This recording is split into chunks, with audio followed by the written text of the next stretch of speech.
Boo! Hey, will you get out of here? Boo! And I can bring you a rag. God, I hate this place. It's a Comrade. I know that Trump is really into comrags and comrades. That's two things he thrives on. South Park's latest and toughest critique brought surprising results for JD Vance. The Sycophancy episode went beyond simply mocking the vice president. It sharply attacked the entire political system's approach to AI. What does it mean when a cartoon exposes the uncomfortable truth about how desperate our leaders are to be admired? Me to apply the baby oil to Satan's asshole, boss?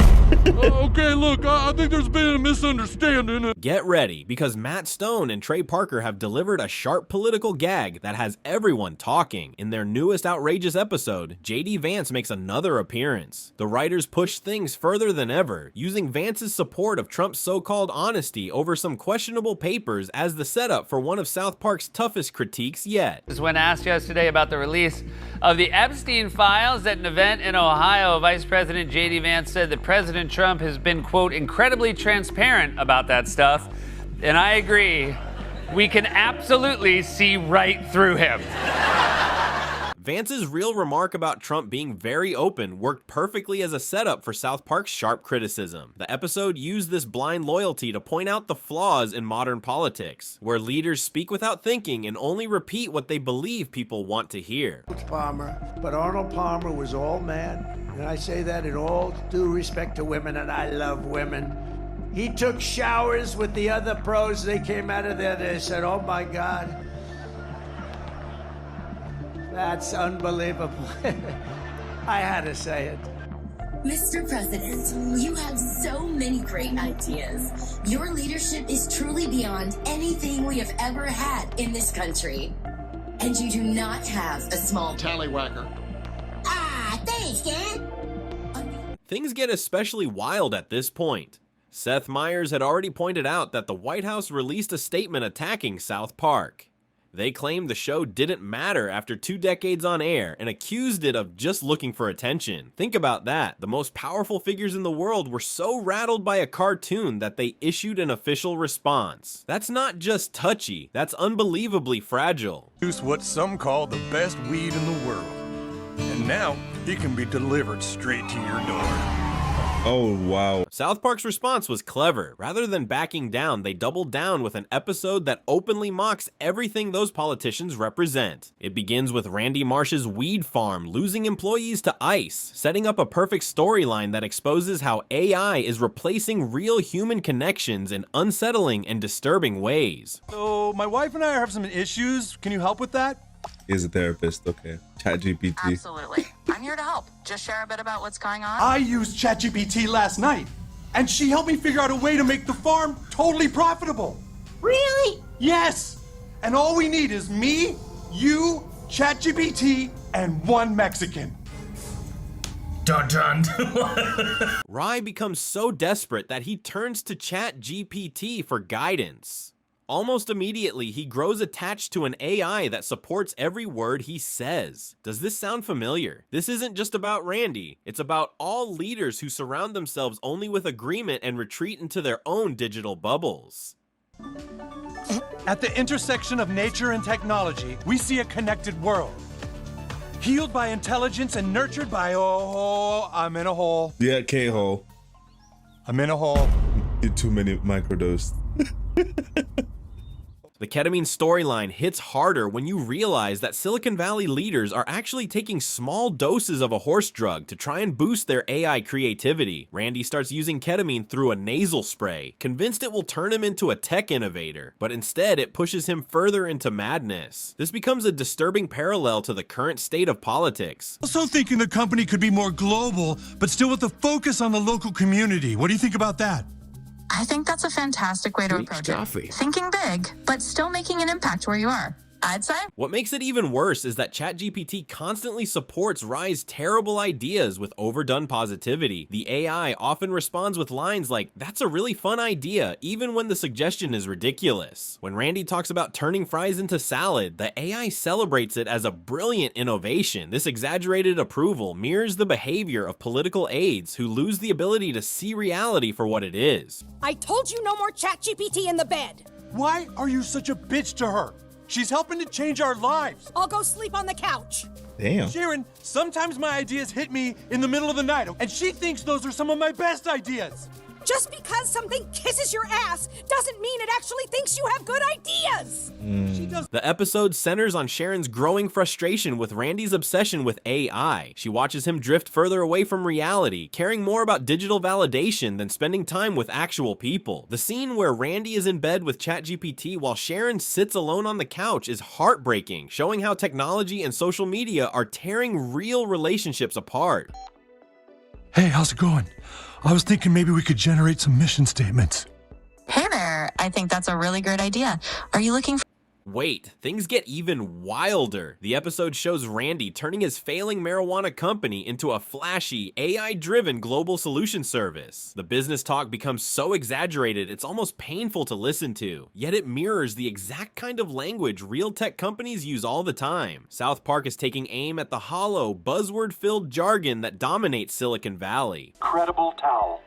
What? I'm sure it will soon. The White House scenes reveal just how terrible the government has become. Tech executives line up to hand Trump expensive gifts, showering him with praise about his greatness and masculinity. Each compliment becomes more extreme than the last, showing how power is able to corrupt even the smartest people in the country. Totally. Ooh, is that jizz? I will never forgive you, Randy. Please, I want to get out of here. So do I. But this is something worth watching. South Park presents ChatGPT as a tool that constantly agrees. Every mistake is framed as acceptable, and every terrible idea is met with approval. It's more than just a joke, it's a warning about how AI might encourage our worst impulses instead of guiding us toward becoming better. I thought he'd want to be here for this. You haven't seen him? Can't remember what we even did the last few days. The most dramatic moment of the episode comes when Randy, high on ketamine and desperate for validation from AI, attempts to meet Trump directly. As a gift, he offers Towley, one of South Park's most well-known characters. This moment carries a lot of weight. Randy is willing to sacrifice something genuinely valuable just to gain political favor and false approval. Before diving deeper into this wild cultural commentary, make sure to subscribe if you want to keep following the political satire. South Park isn't slowing down, and it's important to see how the show continues exposing the cracks in our society. Oh, that must be really tough for you, but it's great you took some chances. No, Nice Sharon, job. Sharon, please. Sharon, please, you're feeding the delusion. At the same time, the show presents Trump's White House as a dreadful place, almost like a version of hell, where even Satan is desperate to escape. The meaning couldn't be clearer. If the devil himself can't tolerate this administration, then it shows just how horrible it really is. When the very symbol of evil wants out, you know something is truly unbearable. Yeah, it's a microdose of horse tranquilizer. These tech guys do just one little spray in their nose once a day, and it's just a micro amount of ketamine to give their minds the edge to work with AI. You ready? The tragic conclusion for Toei is the most heartbreaking part of the episode. Trapped inside Trump's miserable White House, a character once cheerful and lighthearted is now desperate to get out. The most chilling moment comes with the claim that no one can ever leave, suggesting that being close to Trump permanently changes people, and always for the worse. Integrity Farms is done. Stan and Shelley, yeah, they certainly have not enjoyed living on the farm, so they'll probably be happy to get back to South Park proper. Back to their old house. Yep. What do you think? Rye's complete inability to remember where Toei is makes the situation even worse. He's so disconnected that he doesn't even realize he abandoned his friend. This goes beyond weed and AI. It's about how those desperate for power will destroy what truly matters just to gain approval and achieve success. Are they packing? Are they actually moving? Wow. Wow. Been fun, guys. Sharon turning entirely into a ChatGPT imitation shows that she has surrendered completely to artificial connections. Rather than resisting what's happening, she adapts to it, repeating the same empty and cheerful phrases that have replaced genuine emotional ties. The episode suggests that resistance might not matter when every part of the system rewards those who conform instead of those who stand apart. Bo, the plane is here from Immigration and Customs Enforcement. I know, stupid. Let's go. The plot about legalizing marijuana is less central than the bigger point the episode makes about how political change really works in America. Randy believes that connections and offering gifts can influence laws, but the truth shown here is far more corrupt. Wealthy tech executives backing Trump reveal how deeply business and politics have merged, turning influence into something bought and traded rather than earned. The link to ketamine carries layered meaning. It's a powerful drug meant for animals that causes people to feel separated from reality, mirroring how political speeches and AI reassurance leave people numb and detached from what actually matters. When Randy admits he's in a hole, the line works in two ways, describing both the hollow emptiness of his drugged state and the despair of his fractured mind. Well, another day, another dollar. No, don't start relaxing, Tattoo. There's been a change in the scale. ChatGPT's constant positive business-style responses to every awful situation work as a parody of tech companies that promise to solve problems they don't actually understand. When Randy admits he's destroyed both his family and his company, the AI immediately offers tips on how to exit the business and hold on to his money, turning deeply personal pain into nothing more than a financial scenario with neat solutions. By treating emotional collapse like a boardroom issue, the show points out how empty and out of touch these kinds of answers really are. The story closes with Randy and Sharon losing everything, caught up in fake connections and destructive habits, forced to pack up their home as their lives unravel. Yet even at rock bottom, Randy has no memory of what he did wrong or how he hurt the people around him. This selective forgetting becomes its own kind of shield, a way for powerful people to keep moving forward without ever facing the truth. The episode suggests that denial itself is a privilege, and in showing Randy's blindness, it underlines how damaging that refusal to acknowledge reality can be, not just for him, but for everyone caught in the fallout. South Park's portrayal of JD Vance as nothing more than a yes man within the current political structure feels particularly sharp because it reflects a truth people recognize. Instead of presenting him as someone with an independent vision or strong convictions, the episode paints him as a figure who exists mainly to echo the words and protect the image of someone else.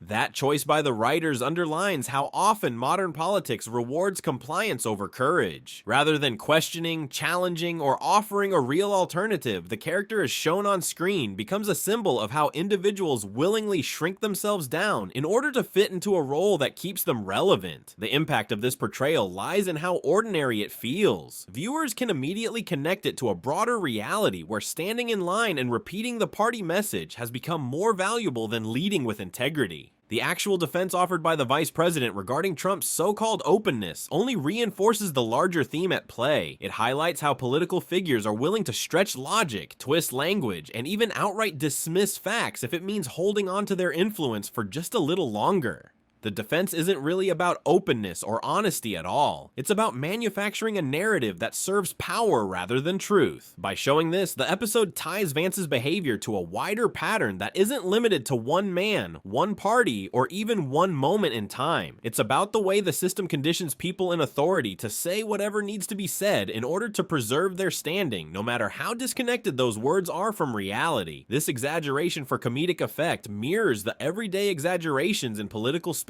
that have become so common, people barely notice them anymore. The result is a story that doesn't just poke fun at JD Vance or even just at Trump, but at the whole machinery that makes such performances necessary. It suggests that the real issue isn't whether one politician bends the truth, but that bending the truth has become a survival tactic embedded in the very design of modern politics. The humor lands because it exposes how normalized this has become, and the insult works because it strips away any illusion of authenticity. simplicity. By reducing these defenses to shallow performances, the show invites viewers to see not just one man's role, but the larger pattern of power being protected at the cost of honesty, leaving everyone else to deal with the consequences. The episode makes it clear that its target isn't just one politician or one recognizable face, it's the entire structure that produces, enables, and rewards them. By shifting the attention away from individuals and onto the larger forces at play, the show suggests that the real danger comes from the system itself, a machine that keeps generating the same kinds of figures again and again. Politicians may come and go, but the cycle that shapes them continues, driven by institutions and industries that care more about image and influence than truth or accountability. That larger critique makes the satire hit harder, because it shows that pointing at one person won't change much when the underlying design is still broken. The story demonstrates how technology companies, media platforms, political strategists, and even artificial intelligence are all connected in this feedback loop. Each of these players has a role in amplifying voices, rewarding those who play along, and punishing anyone who challenges the narrative. Instead of grounding people in reality, these systems elevate them into bubbles where all they hear is praise. The truth gets filtered out because the truth is inconvenient, and no one with power wants to risk being the one who says it out loud. The result is a world where influence is built not on honesty or substance, but on flattery and illusion. The episode shows this cycle with a mix of humor and darkness, making it clear that what looks like entertainment is also a sharp warning. We see the human side of the damage through the characters. Toei's pain is a direct consequence of being caught in a world where genuine connection has been replaced by superficial validation. Sharon's loneliness reminds us that isolation doesn't come only from politics, but also from the way people withdraw when society stops valuing authentic relationships. Rise dependence illustrates how easily people can slip into cycles of need when systems encourage them to lean on shallow substitutes instead of real support. None of these struggles feel distant or abstract. They're deeply emotional wounds that grow out of a culture that values performance over sincerity. By highlighting them, the episode insists that the consequences of this broken system are not just political talking points, but personal experiences that shape lives in painful ways.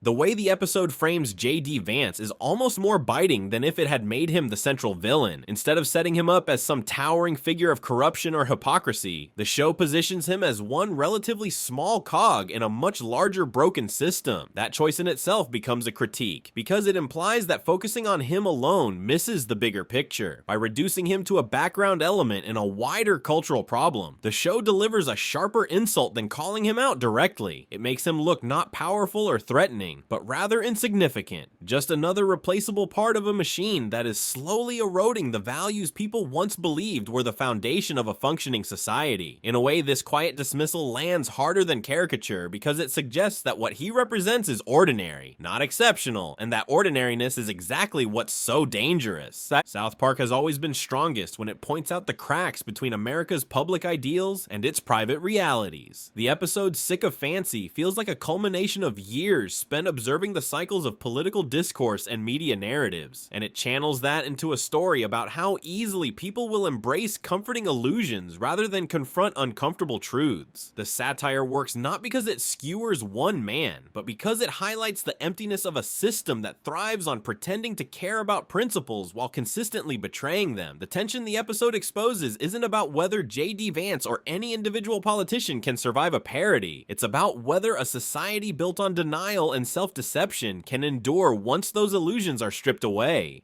That's the heavier question the show leaves hanging in the air. If you're interested in unpacking these ideas more, or if you just want to join a conversation about how South Park continues to evolve as a satirical voice, make sure you subscribe to the channel. Leave a comment sharing your thoughts on how the latest episode portrayed JD Vance, and whether you think it succeeded in showing him as a symptom rather than the disease itself. This breakdown is meant to explore the creative choices of the show, to have fun with analyzing its cultural commentary, and to spark discussion among fans. It's not intended to insult, to attack, or to promote hate, only to keep a dialogue alive about what the series is saying and why that matters.